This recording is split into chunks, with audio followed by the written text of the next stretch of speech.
नमस्कृत्य मित्राणि अहं भक्तानां भक्तिनां च हार्दं स्वागतम। तो मित्रों, आज हम लोग पढ़ेंगे विसर्ग संधि। स्वर संधि व्यंजन संधि हो चुका था, आज हम लोग पढ़ेंगे विसर्ग संधि। तो चलिए मित्रों, जानते हैं सबसे पहले कि विसर्ग संधि होता क्या है।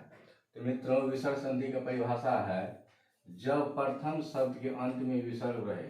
मित्रों, जब प्रथम शब्द के अंत में विसर्ग रहे और उसके बाद अर्थात दूसरे शब्द के शुरू में स्वर या व्यंजन वर्ण रहे।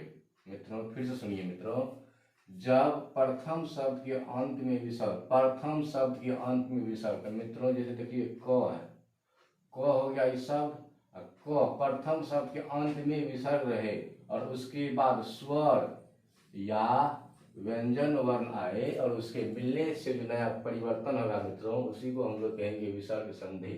तो मित्रों, विसर्ग संधि किसे कहते हैं?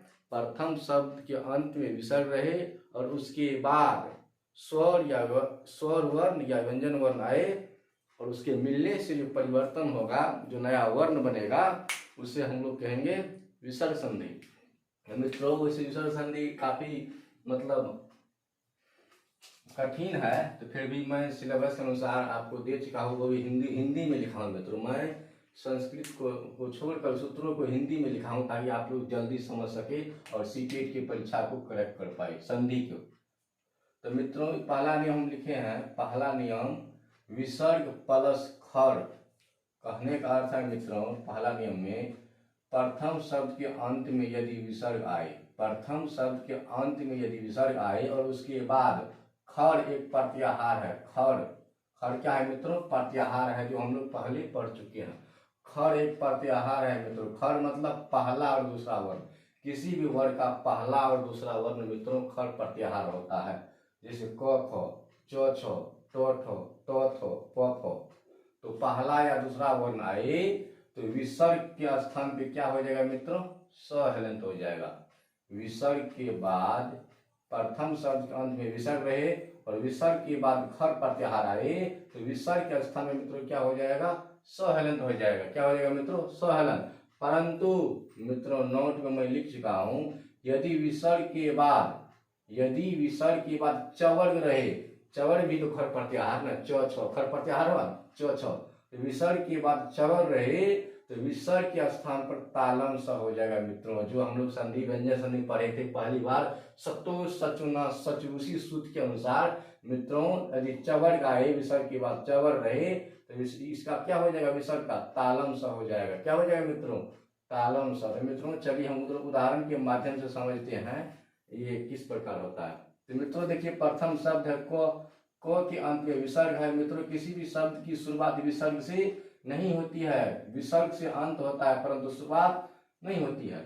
तो क के बाद क्या है? विसर्ग है। तो विसर्ग प्लस तो मतलब पहला, थ मतलब दूसरा, चाहे पहला आए चाहे दूसरा आए, तो विसर्ग के स्थान क्या हो जाएगा मित्रों?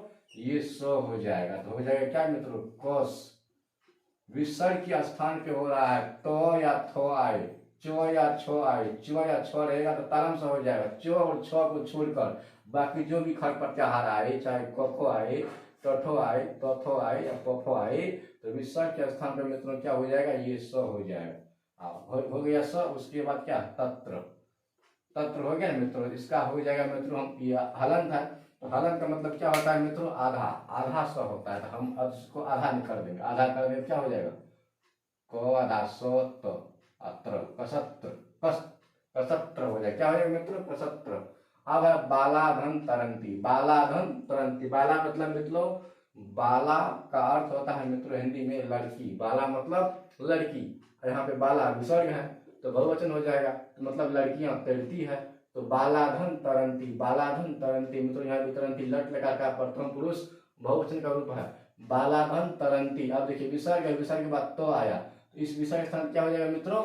सो हो जाएगा। ऐसे कस धन कस तरंती, कस तरंती हो जाएगा। तो मित्रों बताइए, हम लोग जानते हैं आधा सौ हलंत मतलब आधा सौ, तो 100 का आधा कर सकते हैं तो क्या हो जाएगा?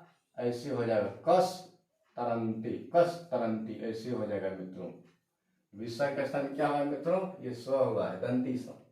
उसके बाद फिर है मित्रों कह धन तिष्ठति। कह धन तिष्ठति मतलब कौन बैठता है, तिष्ठ मतलब बैठना होता है, कौन बैठता है, क धन तिष्ठति।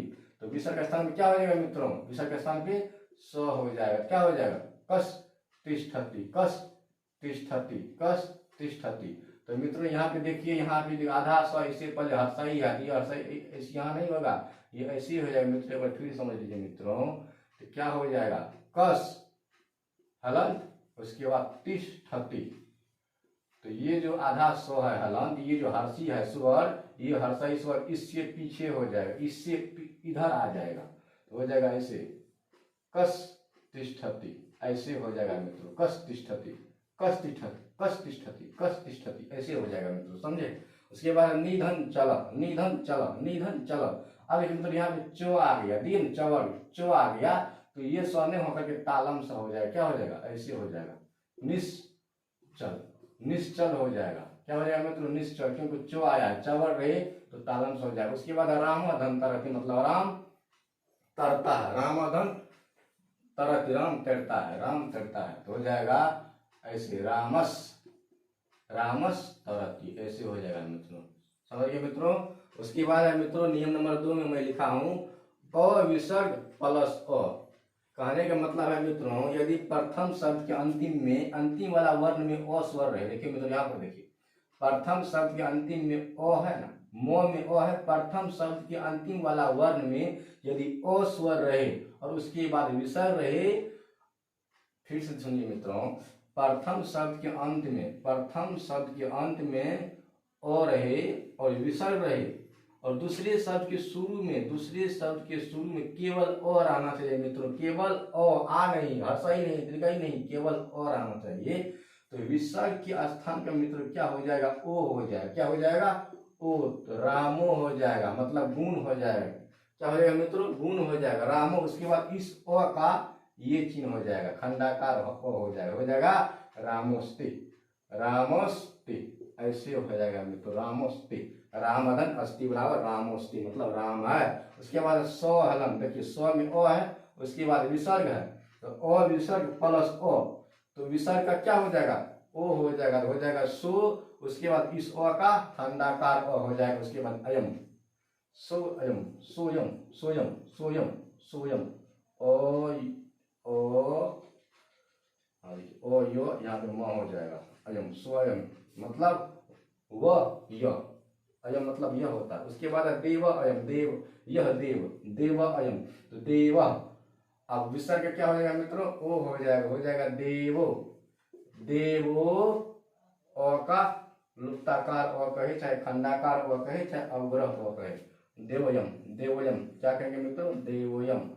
उसके बाद है मित्रों ऐसे होगा देवोयम, देवोयम।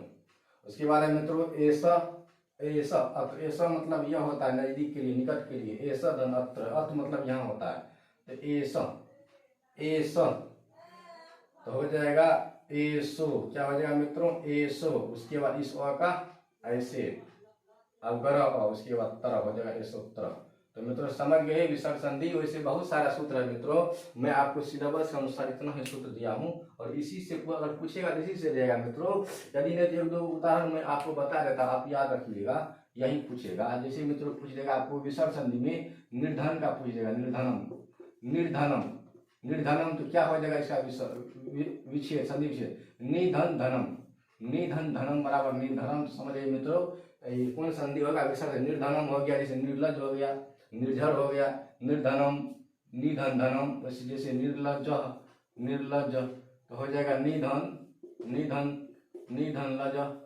उसके बाद रहेगा मित्रों निर्झर, बहुत इंपॉर्टेंट है ये, निर्धन हो गया मित्रों, उसके बाद निर्झर हो गया, यही दो विसर्ग से रहता है खास करके ज्यादा। तो निर्झर क्या हो जाएगा मित्रों, निधन, निधन झर, निधन झर बराबर निर्झर, यही रहेगा मित्रों, इसको याद रखिएगा। उसके बाद आप इसी से काम चले जाएगा मित्रों। तो ठीक है मित्रों, विसर्ग संधि आपका हो गया। कल हम लोग फिर मिलते हैं उपसर्ग को लेकर। आज के लिए धन्यवाद, फिर मिलते हैं कल।